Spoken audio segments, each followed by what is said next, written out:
महमूद गजनबी आए, अफगानिस्तान से चल के आए और सोमनाथ मंदिर में उन्होंने 17 बार आक्रमण करके लूट कर चले गए। और फिर मोहम्मद गोरी इस देश में आए, वो भी लूट के जब पहला मुस्लिम शासक जो था वो मोहम्मद गोरी था। जो है यहाँ के देवी देवता या भगवान क्या करते रहे, जो है श्राप दे देना चाहिए। मुसलमान भस्म हो जाते, मर जाते, जो है अंधे हो जाते, लूले लंगड़े हो जाते, अपाहिज हो जाते। इसका मतलब जो है कुछ न कुछ तो है, जो है कमी है। हमारे देवी देवता इतने ताकतवर नहीं थे। जो है डॉक्टर भीमराव अंबेडकर हम लोगों के भगवान हैं, पीडीए के भगवान हैं। देखिए उन्होंने हर क्षेत्र में पीडीए के लोगों का ध्यान रखा। उन्होंने वोट का अधिकार दिया भारत में। भारत में पहले वोट नहीं पड़ता था, वोट का अधिकार दिया। और एमपी एमएलए में आरक्षण देने का काम किया, नौकरियों में आरक्षण देने का काम किया, शिक्षा में आरक्षण देने का काम किया। तो साक्षात जिसके द्वारा हमें मिल रहा है वो तो हमारे भगवान हैं। जो मुख्यमंत्री जी को हमने नहीं कहा, हमने कहा था कि भारत देश के अंदर और प्रदेश के अंदर तमाम साधु सन्यासी लोग मंदिरों और मठों को छोड़ करके वो सत्ता के मंदिर में काबिज होना चाहते हैं। और इसीलिए जो है हमारे लोगों को भी जो है सत्ता के मंदिर पर कब्जा कर लेना चाहिए। पीडीए के लोगों को इकट्ठा हो जाना चाहिए और वोट के आधार पर सत्ता के मंदिर पर कब्जा कर लेना चाहिए और अपनी जो है बिगाड़ी गई हालात को सुधारना चाहिए। मंदिरों की ताकत पर हमने जो कहा था कि जो है 712 ईस्वी में मोहम्मद बिन कासिम इस देश में आए, जो विदेशी आक्रांता थे, अरब से चलकर आए थे और यहाँ लूट के चले गए। मोहम्मद बिन महमूद गजनबी आए, अफगानिस्तान से चल के आए और सोमनाथ मंदिर में उन्होंने 17 बार आक्रमण करके लूट कर चले गए। जो है और फिर मोहम्मद गोरी इस देश में आए, वो भी लूट के जब पहला मुस्लिम शासक जो था वो मोहम्मद गोरी था। जो है तो यहाँ के देवी देवता या भगवान क्या करते रहे, जो है श्राप दे देना चाहिए। मुसलमान भस्म हो जाते, मर जाते, जो है अंधे हो जाते, लूले लंगड़े हो जाते, अपाहिज हो जाते। इसका मतलब जो है कुछ न कुछ तो है, जो है कमी है। हमारे देवी देवता इतने ताकतवर नहीं थे। जो है उन्हें श्राप देना चाहिए। जो है हमारे भगवान दलित पिछड़े पीडीए के लोगों के तो डॉक्टर अंबेडकर हैं और हमारे पीडीए के लोगों को डॉक्टर अंबेडकर को ही मानना चाहिए।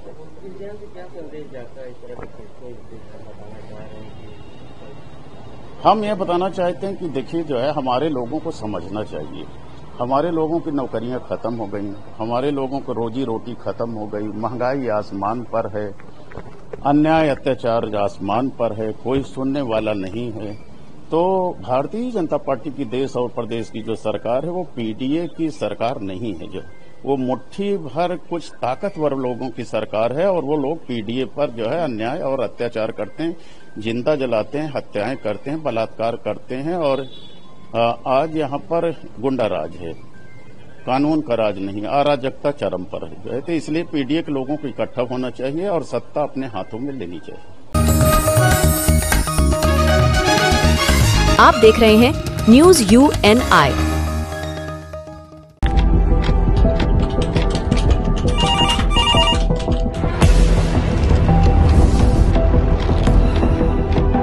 क्या? ठीक है, हम लोग अभी आ रहे हैं। राजनीति के राज जनता तक पहुंचाना आसान नहीं है। खबरें के बाजार में बिना तमाशे के सच दिखाना आसान नहीं है, लेकिन अब सब कुछ होगा आसान। हम हैं न्यूज UNI। यहाँ पर हिंदू बच्चों को टीका लगाने से, कलावा पहनने से, जनेऊ पहनने से यहाँ के प्रिंसिपल रोक रहे हैं। दूसरा कारण ये था, ऐसे बच्चे जो नहीं बात मान रहे थे उनको जानबूझ के फेल कर दिया गया था। ये बहुत ही दुर्भाग्यपूर्ण हुआ है जो भी हुआ है, उसमें कोई भी हकीकत सच्चाई का एक जरा सा भी तथ्य नहीं है। लखनऊ में सेंट डोमिनिक स्कूल के बाहर अखिल भारतीय हिंदू महासभा के कार्यकर्ता धरना प्रदर्शन कर रहे हैं। इनका आरोप है कि स्कूल प्रबंधन की ओर से हिंदू बच्चों को कलावा पहनने, टीका लगाने और जनेऊ पहनने पर भी रोक लगाई जा रही है। सुनिए अखिल भारतीय हिंदू महासभा के प्रवक्ता शिशिर चतुर्वेदी ने क्या कहा है। सेंट डोमिनिक स्कूल है, ये यहाँ पर शिकायत ये आ रही थी कि यहाँ पर हिंदू बच्चों को टीका लगाने से, कलावा पहनने से, जनेऊ पहनने से यहाँ के प्रिंसिपल रोक रहे हैं। दूसरा कारण ये था, ऐसे बच्चे जो नहीं बात मान रहे थे उनको जानबूझ के फेल कर दिया गया था। ये आरोप है बच्चों के पेरेंट्स का, बच्चों का। उसको लेकर हम लोग आए थे, यहाँ प्रदर्शन किया। फादर इस बात के लिए तैयार हुए हैं। अभी वार्ता प्रथम चरण हमारा हुआ है। उनका कहना है कि आइंदा ऐसी बात नहीं होगी, और दूसरा इन बच्चों को 45 दिन का समय दे दे रहे हैं, और उन बच्चों को एग्जाम द्वारा हम लेने को तैयार हैं। ये हमारी बात हुई है। यहाँ पेरेंट्स मौजूद हैं, आप इनसे पूछ सकते हैं कि क्या यहाँ का ये रवैया है। तो ऐसे रवैये का लूप में पूर्व में भी हम लोग ने IT कॉलेज घेरा था, वहां भी यही घटना हुई थी। हमने कहा मुस्लिम बच्चियां जो हैं बुर्का पहन के आ सकती हैं, सिखों के बच्चे पगड़ी पहन के आ सकते हैं, तो हमारे टीके से दिक्कत क्या है, कलावे से दिक्कत क्या है? सभी धर्म के बच्चों को एक साथ दिया है। दूसरी चीज, फीस का भी मामला आ रहा है सामने कि जैसे क्रिश्चियन बच्चा है उसकी फीस बहुत सीमित, और हिंदुओं के बच्चे की फीस बड़ी हुई ली जाती है। तो ये सब शिकायतों को लेकर आज हम लोग यहाँ हिंदू महासभा यहाँ हम लोग आए हुए हैं। समाधान की प्रथम चरण बात हुई, अभी सेकंड राउंड में हम लोग जा रहे हैं। वहीं अखिल भारतीय हिंदू महासभा की तरफ से लगाए जा रहे आरोपों पर स्कूल के प्रिंसिपल डेरिक जैक्सन ने भी प्रतिक्रिया दी है। उन्होंने इन सभी खबरों का खंडन करते हुए क्या कहा, सुनिए। ये बहुत ही दुर्भाग्यपूर्ण हुआ है जो भी हुआ है, और इसमें कोई भी हकीकत सच्चाई का एक जरा सा भी तथ्य नहीं है। और मैंने इसलिए सबको बुला के अंदर भी बात करी। जो बात कर रहे थे वो कि तिलक धारी को या कलावा बांधने वालों को फेल किया है, तो मैंने वो स्टैटिस्टिक्स भी उनके सामने रख दिए कि जो फेल हुए बच्चे उसमें ईसाई भी हैं, मुस्लिम भी हैं, हिंदू भी हैं, जबकि हिंदुओं की संख्या सबसे कम है। फिर मैंने उनको सबके उनके रिपोर्ट कार्ड जो है वो दिखाए, और ये जो बच्चे फेल, उस मजबूरी में मैंने रोका है कि ये 5 के 5 सब्जेक्ट में फेल हुए, कि इस तरह का बच्चा अगर 12th में जाएगा तो वैसे भी बोर्ड में फेल हो जाएगा। तो इसलिए मैंने अपने इनको बच्चों को अपना बच्चा समझते हुए उनकी अच्छाई के लिए मैंने इनको रोका। पेरेंट्स से मुलाकात भी करी है, वो कह रहे थे कि पेरेंट्स से नहीं मिलते। ये जो लेडी हैं, जो भी नेता यहाँ आई थी, इनसे मैं 2 बार मिल चुका हूँ। इनसे यहीं बैठ के इनको समझा चुका हूँ इसी दफ्तर में। लेकिन अफसोस कोई अब ये दूसरा तरीका एक ढूंढ रहे हैं सब लोग कि किस तरह बच्चों को प्रमोट करा दिया जाए। उस पर भी मैं अग्री कर रहा हूँ कि रीटेस्ट अगर ये चाहें तो मैं रीटेस्ट लूंगा बच्चों का। फिर से एग्जाम होगा, उसी सिलेबस पे होगा। जो टीचर कॉपी जांच करेंगे वो कॉपी हम पेरेंट्स को दिखाएंगे। जो बच्चा उसमें पास हो गया उसको प्रमोट कर दिया जाएगा, अगर पास नहीं होते हैं तो उनको प्रमोशन नहीं मिलेगा। तो ये बात जो ये नेता जो भी आए थे उनके सामने हुई है। मैंने उनसे कहा आप लिखित में भी ये बात मुझको दे दीजिए। ये एक प्रेस रिलीज है और इसको मैं आप सबके साथ साझा करूंगा। ये आप पढ़ लीजिए और इसमें सारी डिटेल्स दी गई हैं।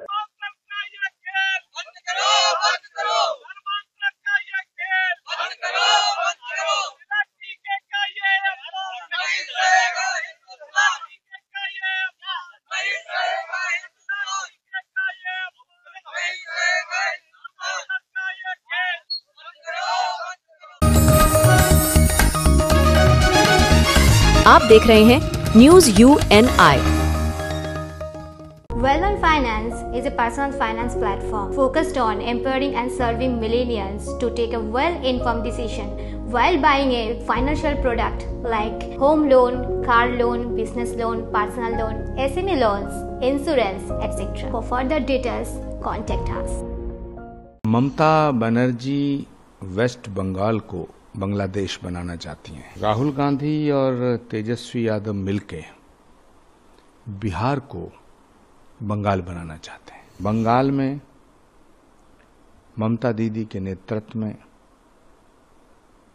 देश की आजादी के बाद हिंदुओं पे सबसे बड़ा खतरा मंडरा रहा है। देखिए, ममता बनर्जी वेस्ट बंगाल को बांग्लादेश बनाना चाहती हैं और राहुल गांधी और तेजस्वी यादव मिलके बिहार को बंगाल बनाना चाहते हैं। अब फैसला बिहार के हिंदुओं को लेना है कि वो बिहार को बंगाल और बांग्लादेश बनते हुए देखना चाहते हैं या नहीं। गुरुजी, बंगाल में इतनी हिंसा हो रही है रामनवमी के बाद से लेकर अब तक लोग पलायन भी कर रहे हैं, क्या कहेंगे ममता बनर्जी अब तक कुछ नहीं कर रही? बंगाल की जो दुर्दशा है वहां हिंदू पलायन कर रहा है। बंगाल में ममता दीदी के नेतृत्व में देश की आजादी के बाद हिंदुओं पे सबसे बड़ा खतरा मंडरा रहा है। भारत के गृह मंत्री और भारत के प्रधानमंत्री जी को इस पर विचार करना चाहिए। गुरुजी, ईडी ने रॉबर्ट वाड्रा को सम्मन भेजा है। उन्होंने कहा है कि पहले भी कई बार ईडी ने हमको बुलाया लेकिन अब तक कोई उनको निकल के सामने नहीं आया। मुझे लगता है ईडी और सीबीआई और जितनी भी सरकारी एजेंसियां हैं ये अपना काम कर रही हैं और करती रहेंगी। नरेंद्र मोदी जी के नेतृत्व में मुझे पूरा भरोसा है कि किसी के साथ अन्याय नहीं होगा, लेकिन रॉबर्ट वाड्रा जी के साथ कांग्रेस अन्याय कर रही है। कांग्रेस ने उनके साथ बहुत बुरा व्यवहार किया है। कांग्रेस अपने किसी कार्यक्रम में रॉबर्ट वाड्रा साहब का सम्मान नहीं करती है। रॉबर्ट वाड्रा एक बहुत ही सम्मानित व्यक्ति हैं और ट्रू कांग्रेसी हैं, लेकिन कांग्रेस पार्टी उनका हमेशा अपमान करती है। मुझे राजस्थान के एक मंत्री के यहाँ भी कांग्रेस के मंत्री हैं, उनके यहाँ भी ईडी की रेड लगी। वो कह रहे हैं बिना ईडी के नोटिस दिए पूरे घर पे रेड की जा रही है।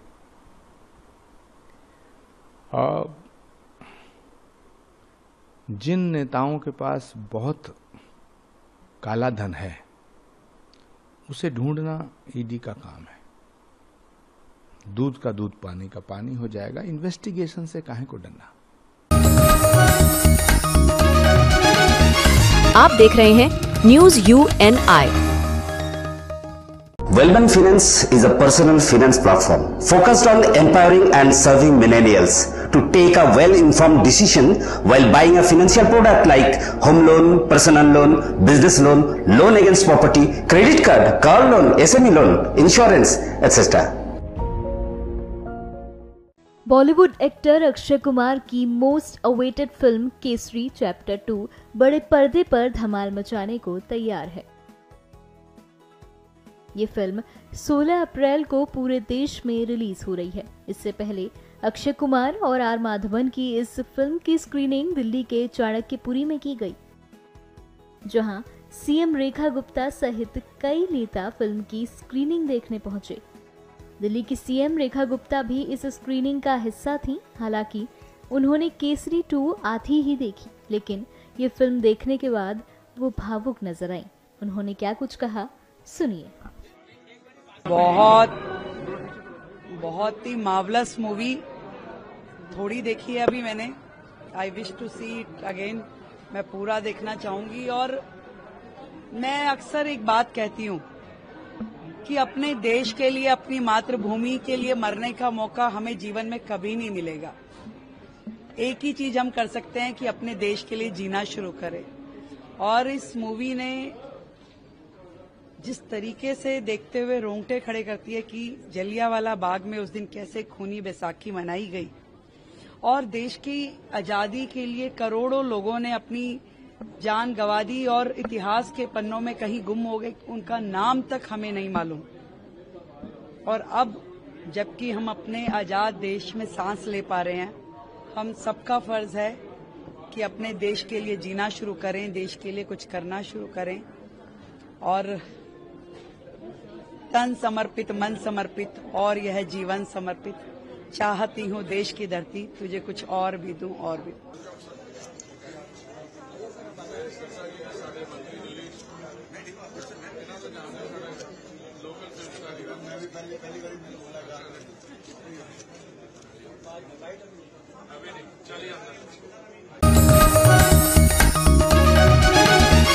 आप देख रहे हैं न्यूज UNI।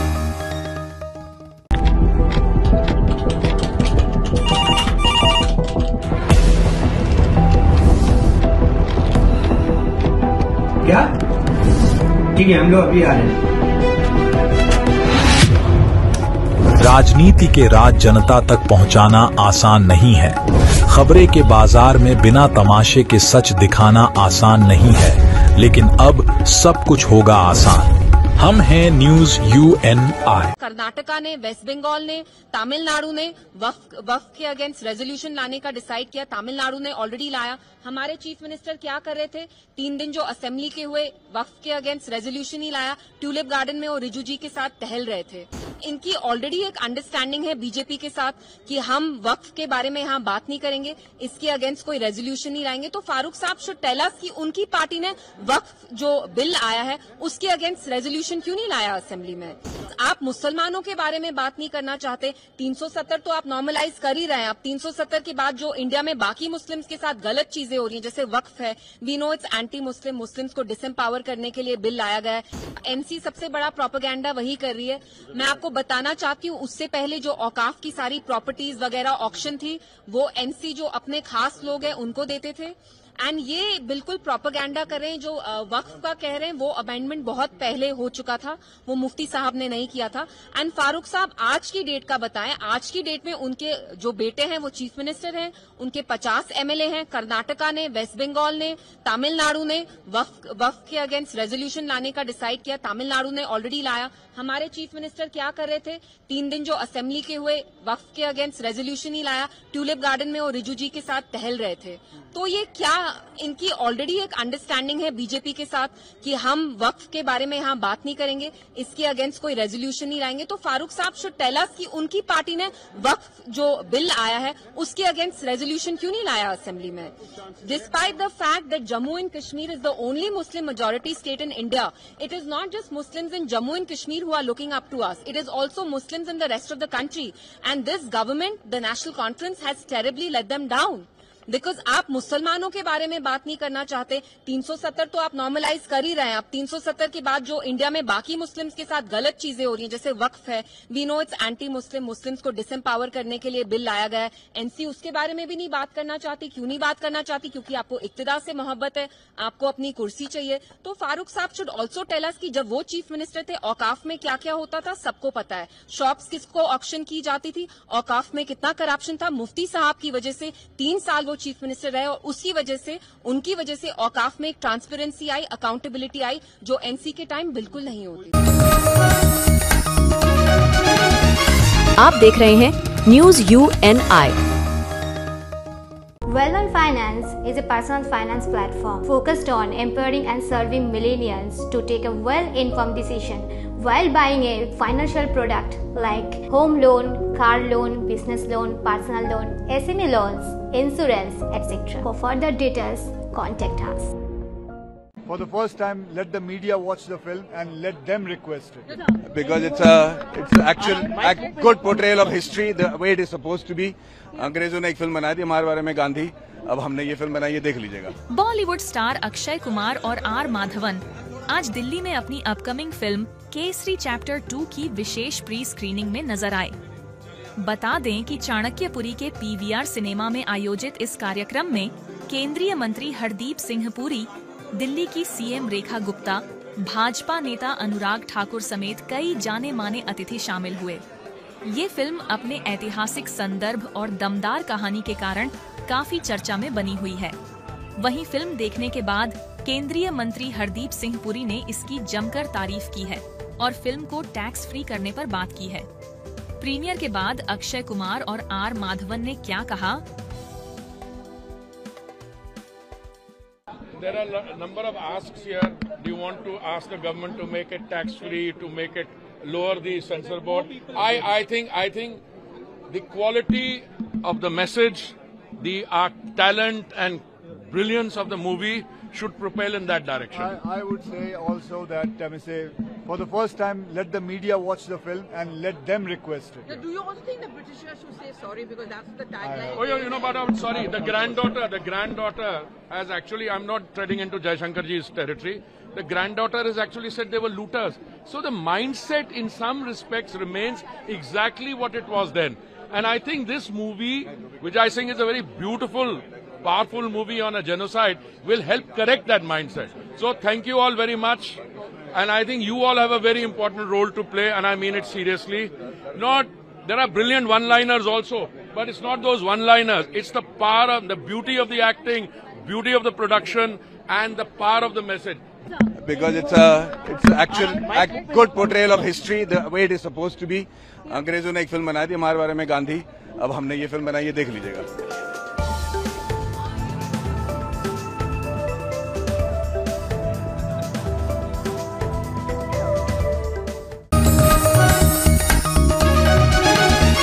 आप देख रहे हैं न्यूज UNI।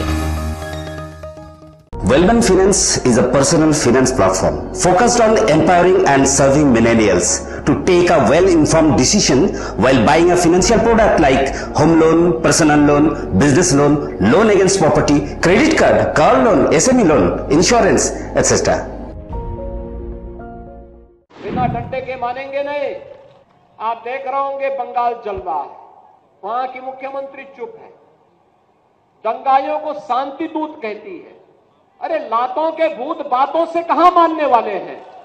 कांग्रेस मौन है, समाजवादी पार्टी मौन है, टीएमसी मौन है। अगर उन्हें बांग्लादेश अच्छा लगता है तो उनको बांग्लादेश ही जाना चाहिए, क्यों भारत की धरती पर बोझा बने हुए हो। बिना डंडे के मानेंगे नहीं। आप देख रहे होंगे बंगाल जल रहा है, वहां की मुख्यमंत्री चुप है, दंगाइयों को शांति दूत कहती है। अरे लातों के भूत बातों से कहां मानने वाले हैं? लेकिन सेकुलरिज्म के नाम पर इन लोगों ने दंगाइयों को दंगा करने की पूरी छूट दे रखी है। पूरा मुर्शिदाबाद पिछले एक सप्ताह से चल रहा है, सरकार मौन है। बहनों और भाइयों, इस प्रकार की अराजकता पे लगाम लगनी चाहिए और मैं धन्यवाद दूंगा इस बात के लिए वहां की माननीय न्यायालय को, जिन्होंने वहां पर केंद्रीय बलों की तैनाती करके वहां के अल्पसंख्यक हिंदुओं की सुरक्षा की व्यवस्था करने के लिए कदम उठाया है और आज केंद्रीय बल वहां पर तैनात है। आपने वहां की पीड़ा सुनी होगी। सब लोग मौन है। कांग्रेस मौन है मुर्शिदाबाद के दंगों पर, कांग्रेस मौन है, समाजवादी पार्टी मौन है, टीएमसी मौन है। वे धमकी पे धमकी दिए जा रहे हैं, समर्थन कर रहे हैं। बांग्लादेश के अंदर जो हुआ था उसका समर्थन कर रहे हैं बड़ी बेशर्मी के साथ। अगर उन्हें बांग्लादेश अच्छा लगता है तो उनको बांग्लादेश ही जाना चाहिए, क्यों भारत की धरती पर बोझा बने हुए हो, क्यों भारत की धरती पे बोझा बने हुए हो।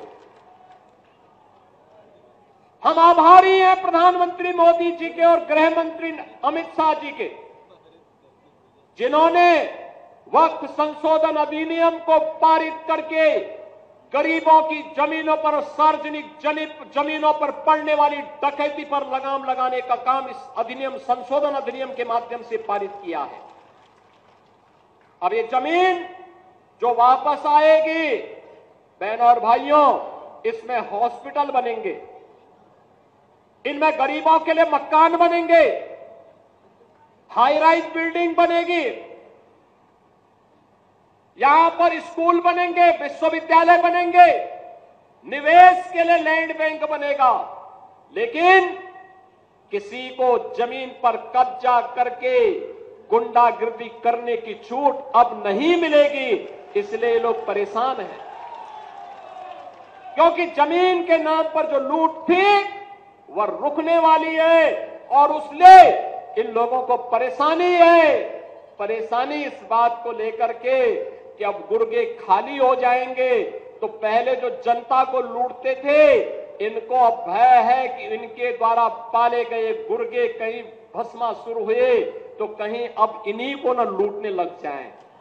इनके द्वारा कूद संपत्ति जो अर्जित की गई है उसी पर डकैती न डालने लग जाए, इसलिए उस भय के कारण ये वक्फ के नाम पर जनता को बेवकूफ बनाने का काम कर रहे हैं।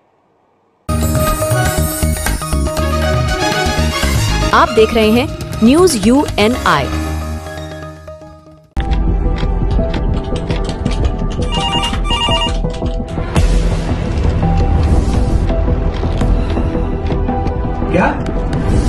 ठीक है, हम लोग अभी आ रहे हैं। राजनीति के राज जनता तक पहुंचाना आसान नहीं है। खबरें के बाजार में बिना तमाशे के सच दिखाना आसान नहीं है, लेकिन अब सब कुछ होगा आसान। हम हैं न्यूज UNI। हमारा तो पूरा एकदम डैमेज कर दिया है। ये बाहर का आदमी का काम है। हम लोन लेके पूरा ये दुकान किया था।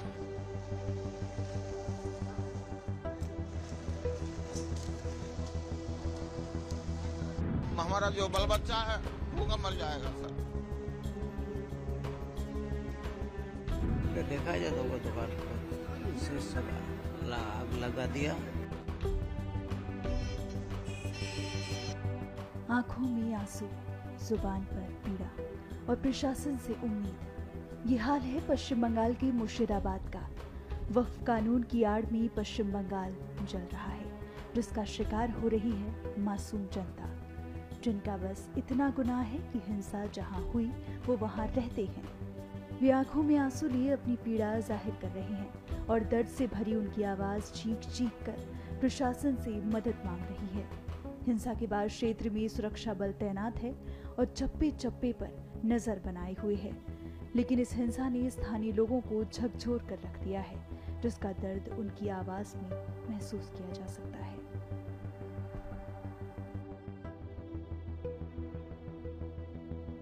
क्या क्या तोड़ा गया, क्या अवस्था है अभी? तो सर हमारा तो पूरा एकदम डैमेज कर दिया है। हमारा तो कुछ भी नहीं है और अभी प्रशासन का भरोसा में है। अगर प्रशासन कुछ दीजिएगा तो खुल पाएंगे दुकान, और नहीं तो हमारा कोई समर्थन नहीं है जो हम कुछ कर सकेंगे। हम लोन लेके पूरा ये दुकान किया था। 6-7 लाख रुपया का सामान था सर, पूरा एकदम डैमेज कर दिया है, सब निकल के जला दिया है दुकान का। हमारा क्या चाहते हैं? हम लोग चाहते हैं कि अभी शांति चाहते हैं और जो दुकान है कुछ हमको दीजिएगा प्रशासन ने तो हम दुकान खुल पाएंगे, नहीं तो हमारा जो बाल बच्चा है भूखा मर जाएगा सर। अभी तो BSF है सर, तो अच्छा है, अभी कोई दिक्कत देखने नहीं मिलता है। अगर BSF अगर चल जाएगा तो फिर क्या होगा कोई मालूम नहीं है। लेकिन हम लोग यहाँ एक कैंप चाहते हैं BSF का, कि एक BSF कैंप होने से हम लोग का सुरक्षा मिलेगा। पुलिस आई थी उस समय जब? नहीं सर, हम लोग 3-3 घंटा 4 घंटा फोन किया है, लेकिन एक भी पुलिस यहाँ नहीं आया है। फोन थाने में किए थे? हाँ, फोन 3 घंटा फोन किया है सर, लेकिन पुलिस कोई भी प्रशासन नहीं आया यहाँ। BSF आया, उसके बाद हम लोग घर से निकल पाए। क्या हुआ था आपका, क्या क्या छूटा? उस दिन तो जो यहाँ पर जो हुआ गंडगोल झमेला हुआ था, वो तो हम लोग नहीं आए थे ना। हम लोग तो हम लोग रहते हैं थाना के पीछे, वहाँ में मेरा हाउस है। आपका चैम्बर भी तोड़फोड़? आज यहाँ चैम्बर है, 2 चैम्बर है डॉक्टर का। ये मेरा मेडिसिन सप्लाई बिजनेस है, होलसेल का बिजनेस है, बहुत पुराना बिजनेस है हमारा। हम लोग तो देखने नहीं आया, हम तो टीवी में देखता है, ये देखता है, यही चलता है। कौन किया है ना किया हमें कुछ नहीं पता। आके देख रहे आपका दुकान तोड़ दिया? हाँ, काल आया हम लोग, काल के आके देखा जाए तो वो दुकान को इसे सब आग लगा दिया। इसको कोशिश किया है तोड़ने का, लेकिन तोड़ नहीं सका। इसके अंदर मेरा चैम्बर है, इसके ऊपर चैम्बर है, डॉक्टर चैम्बर सब। क्या चाहते हैं? हम विचार चाहते हैं। हम लोग का तो यहाँ का कोई किसी से इसका हमारा यहाँ का आदमी का बहुत मेल जोल है, ये बाहर का आदमी का काम है।